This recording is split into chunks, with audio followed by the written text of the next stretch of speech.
Number 3 was meeting up with Capital Coasters at Six Flags Great Adventure.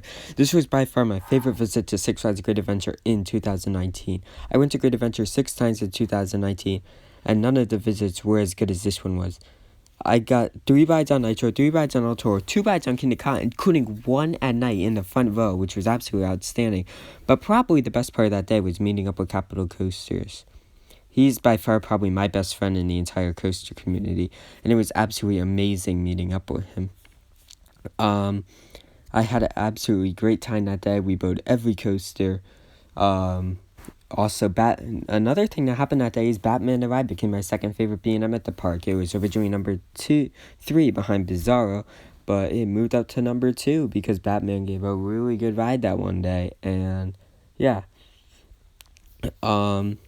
Overall, it was an amazing day at Great Adventure. I really hope I can meet up with Capital Coasters there again next year, because it would be absolutely amazing to meet up with him there again, because that was an absolutely awesome visit there. Marathoning El Toro at one point with him, including in the back row, that was amazing.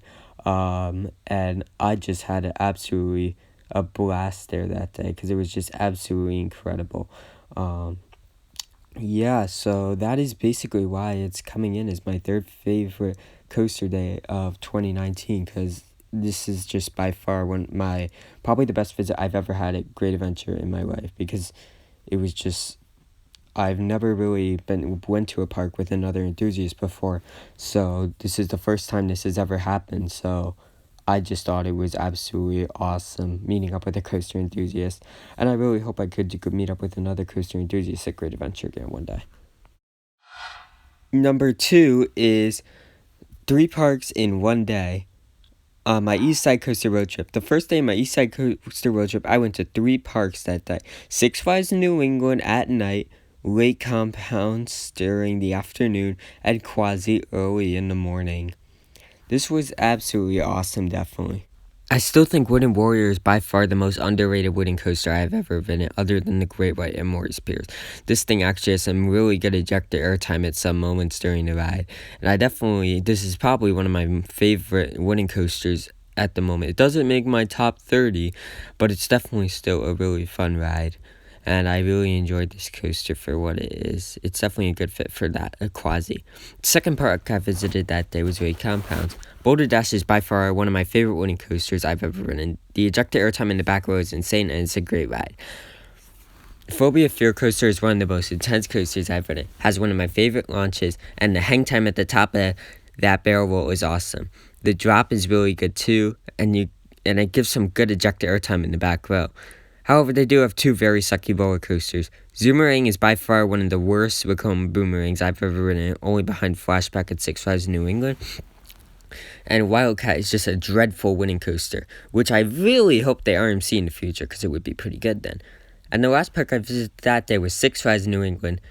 Wicked Cyclone was by far the best ride there, and at the moment, after riding it, I thought it was my number 1 coaster. It's not my number 1 coaster anymore, but it's in my top 5 still.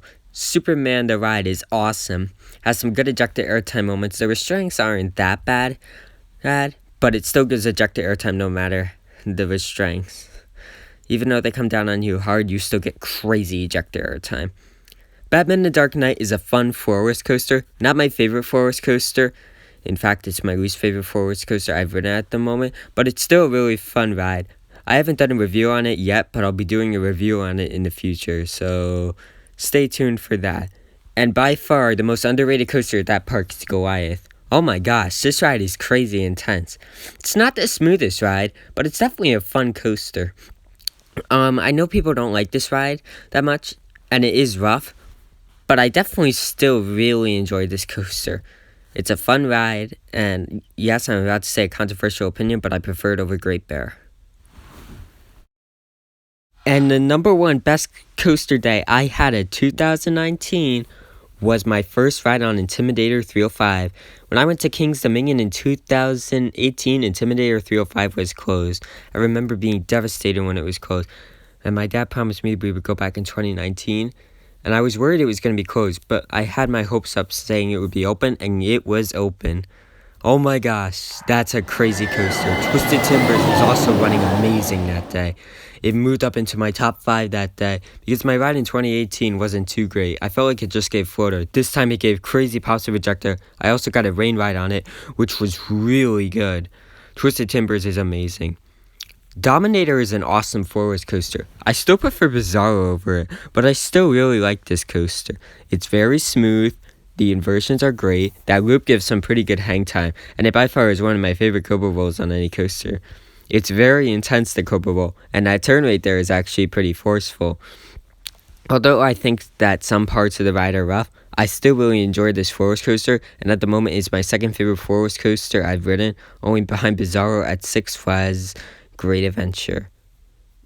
Grizzly that day was running really bad. I don't know why, but it just wasn't running that great. I thought I would have liked it better than Racer, but I didn't. Racer was running really smooth that day and gave some pretty good pops of ejector airtime. And as for Anaconda, it was actually running really smooth that day. Maybe because I kept my head forward and was in the front row, but I actually really enjoyed it that day and actually preferred it over Grizzly that day, which surprised me. But still, the number one highlight of that day was my first ride on Intimidator 305. Oh my goodness, this ride is intense. The back row gives crazy ejector on the drop and crazy ejector on the airtime hill. No matter what row you sit in, you still get crazy ejector on that airtime hill. The first turn is my favorite element on any coaster I've ever ridden. It's just by far an amazing coaster, this ride. It's my number one coaster at the moment, and I think it's going to stay my number one coaster for a while. I do think this will probably be better than Steel Vengeance and Elrod, since Elrod is Lightning Rod, by the way. Since I'm riding those next year, I do still think I-305 will be better, but I don't know yet. But I love I-305 so much because the intensity is just great, and I love intense rides. And I-305 is by far the most intense coaster I've been in, and it's just an absolutely amazing ride. I can see why people say this is the most intense coaster in the world. I agree with them on it. And I also think I-305 is probably the best coaster on Earth. And yeah, so those are my top 3 coaster days of 2019. Keep coasting on my coaster demons. Happy New Year. And I hope you had a great 2019. Peace out.